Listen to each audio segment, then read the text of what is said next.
I had a mother, John. It's so good you should ask that question.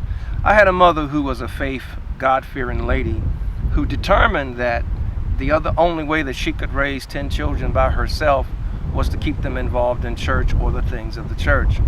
And so even though we lived off of 61st and Stony, and we never had any transportation, but we would walk from 61st and Stony all the way through 61st and Aberdeen.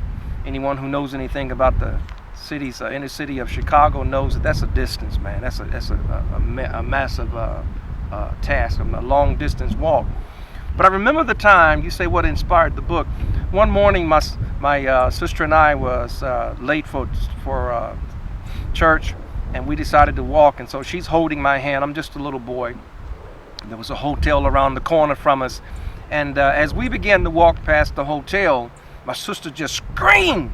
I mean, just a huge scream came out of her mouth, and I looked around to see why she was screaming. As I looked up at her, there was someone we saw being pushed out of a window of the hotel, and I saw the body fall from the roof, from the window, and when it hit the ground, it just splattered all over the ground, and brains and blood and gut just began to spill all over the ground.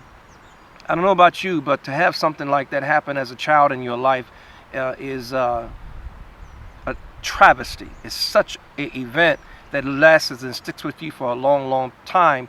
And so that stuck with me for years, of how close we are to death. And growing up in that environment, I purposed in my heart that I'm going to change. I'm not going to live my life like this, that, death is around you all the time at any given moment. And that changed me, along with family members and friends and loved ones who didn't make it out of the hood, and people who, just didn't have an opportunity to make some changes. It was just too late for them.